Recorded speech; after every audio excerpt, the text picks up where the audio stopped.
de vidéo pour vous expliquer un petit peu ce que j'ai voulu faire. Donc au mois de septembre j'ai été en vacances en Alsace et je suis revenue avec des feuilles qui commençaient à vraiment bien tomber autour de notre mobil-home. Et du coup lors d'une balade nature j'ai ramassé aussi d'autres feuilles, je les ai bien fait sécher à plat, comme quand j'étais petite, en les coinçant à plat dans un livre. Puis ensuite je les ai stockées dans une enveloppe et j'y ai pas touché depuis à peu près un mois. Et là, en fait, je devais faire une page d'art journal. Donc, en fait, ce matin, hier, j'ai fait celle-là. Ce matin, j'ai fait celle-ci. Je ne vous l'ai pas filmée. Celle-là, vous l'avez déjà retrouvée. Quand vous verrez cette vidéo, en fait, vous aurez vu celle-ci la semaine d'avant. Et du coup, j'avais envie de changement. Parce que là, j'étais plutôt dans les tons verts. Je ne savais pas trop quoi faire. Des couleurs un peu peps, des couleurs un peu or. J'avais déjà fait il y a quelques temps un truc un peu sur le thème de l'automne avec des tampons et de la colorisation et je me suis souvenu que j'avais ces feuilles. Et je me suis dit, et si je les utilisais? Donc pour commencer, en fait, j'ai choisi de les travailler, pas les laisser à l'état naturel parce que même que, en fait, quand je les ai ramenées, il y en a une qui était plutôt dans les tons verts, une dans les tons orangés, une dans les tons un peu jaunes. Et en fait, à les laisser sécher, après, elles sont finies par toutes devenir marron. Donc j'avais envie de leur donner, et assez de couleur terre un peu terne. Donc je voulais leur donner un petit peu de brillance. Donc j'ai choisi de les travailler avec des sprays Lindy's Stardust. J'ai utilisé deux couleurs. La couleur Red Hot Poker Orange et Katai Copper Brown. Des tons un peu cuivre. Et j'ai pas bien fermé ma... Décidément en ce moment, je sais pas ce que je fais avec mes encres et mes sprays. Mais je fais un carnage. Voilà. Je pense que j'ai déjà remarqué en fait que quelquefois en fait le joint ne fonctionne plus bien. Et il y a de... Pourtant elle était bien fermée, mais malgré tout il y a quand même des fuites quelquefois qui viennent. Enfin bref. Du coup j'ai utilisé ces couleurs. Je suis venue faire du spray et j'ai utilisé aussi les Ice Ink Spray, les dye Ice Ink en couleur réglisse pour faire des taches noires, en couleur grenadine pour faire des taches un peu plutôt rouges. Et ensuite j'ai utilisé deux tons dans les tons jaune, ambré, orangé, on va dire, la teinte cire et la teinte aurore. Et c'est avec ça que je suis venue travailler dessus et ça m'a donné des feuilles légèrement, enfin bien brillantes quand même, je ne sais pas si vous le voyez, avec un effet un petit peu irisé. Une fois que j'ai fait ça, je me suis dit je vais les placer sur mes pages d'art journal, mais je voulais travailler mon fond avant de les coller, donc du coup j'ai choisi d'utiliser un pochoir qui vient de chez Action, voilà, avec de la pâte de structure, et je suis ensuite venue utiliser des sprays, les mêmes que pour mes feuilles, en sachant que comme elles étaient dans les tons marron, même le jaune n'est pas fort ressorti à part à certains endroits comme ici. Mais sinon, c'est plutôt les teintes couleur cuivrée qui sont ressorties. Donc je voulais un fond qui tranche un peu plus, donc j'ai plutôt misé sur le jaune. Et la teinte cire, avec quelques taches orange à d'autres endroits. Ensuite, je suis venue coller mes feuilles. J'ai choisi de mettre de la mousse 3D, parce qu'en fait, quand je les ai séchées, elles se sont un peu bombées à certains endroits, c'est normal, et ça reste une matière très fragile. Donc voilà, donc je les ai mis sous mousse 3D pour éviter qu'elles craquent de trop. Quand je vais fermer mon art journal, je voulais garder un peu de volume sur certaines, sur ces deux-là en particulier qui étaient les plus bombées. Ensuite, une fois que j'avais bien travaillé mon fond et que j'avais bien collé mes feuilles, je me suis dit il faut que je les protège. Et pour les protéger, moi j'utilise de la colle vinylique. En fait, une fois qu'elle est sèche, elle ne colle plus du tout, mais ça fait comme un vernis en fait.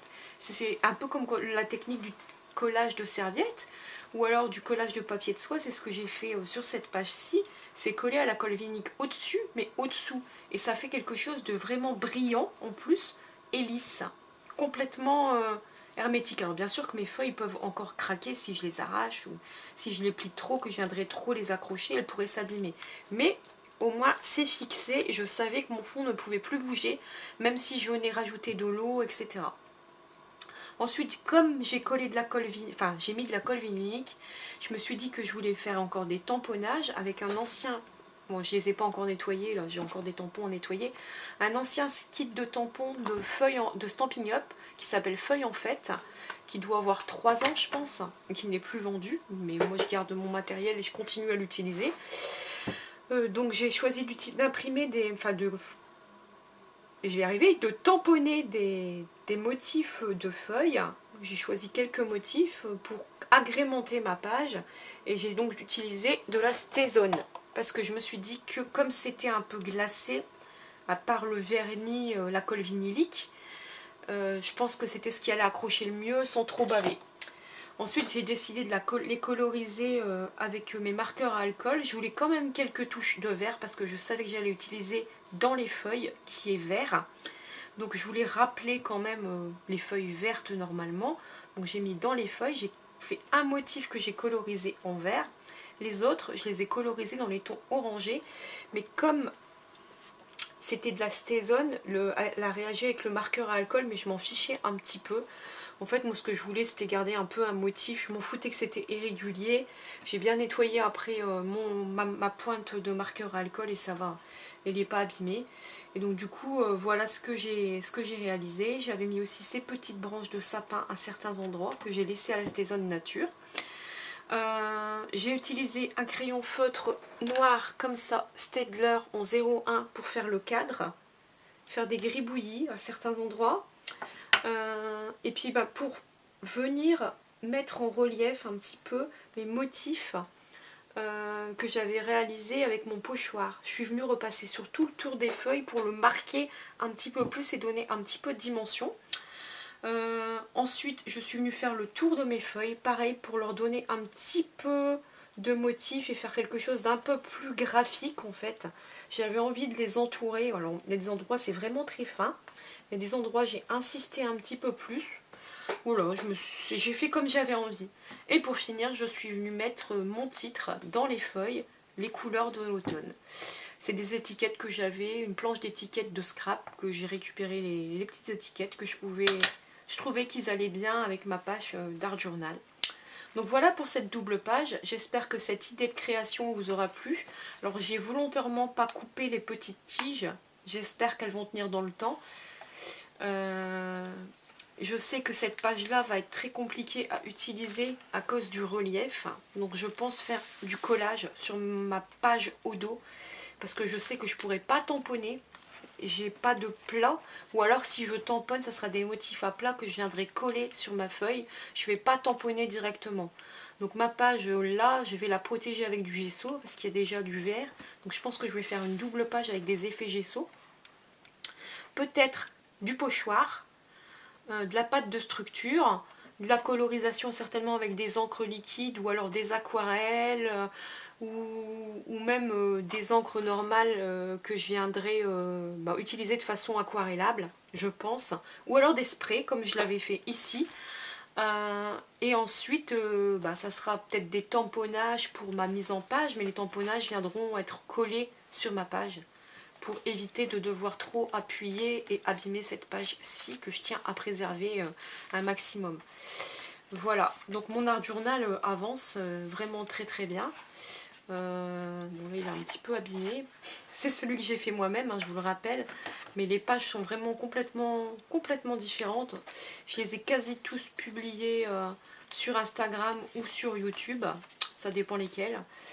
Mais elles ont été toutes sur les réseaux sociaux, sauf peut-être celle-ci que j'ai pas mis, mais que je vais mettre incessamment sous peu. Alors peut-être que d'ici là vous l'aurez vu. Voilà où j'en suis. Je dois encore avoir quelques pages de réaliser ici parce que j'avais pas été dans l'ordre, et je dois avoir une page à la fin que vous avez vue il n'y a pas longtemps. Voilà, ici. Mais mon carnet est bientôt terminé, donc je suis ravie. Voilà, donc j'espère que cette vidéo vous aura plu. Si vous avez des questions sur quelque chose que j'aurais oublié de vous dire ou de vous indiquer, surtout n'hésitez pas à me poser la question.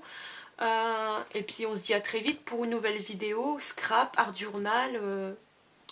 Ce sera certainement la prochaine fois du scrap, puisque je ne sais pas si vous avez remarqué, depuis quelques temps je suis repassée à 2 vidéos semaine, parce que je reprends le travail très bientôt. Donc 3, je savais que c'était temporaire, que ça pourrait pas durer dans le temps. Je vais essayer de me rester à 2 vidéos semaine. Le mercredi, une vidéo scrap, c'est-à-dire page de scrap, mini, matériel, technique, enfin voilà, home déco, carterie, du scrap pur et dur. Et ensuite, le dimanche, c'est ma journée réservée à l'art journal. À bientôt, bye bye!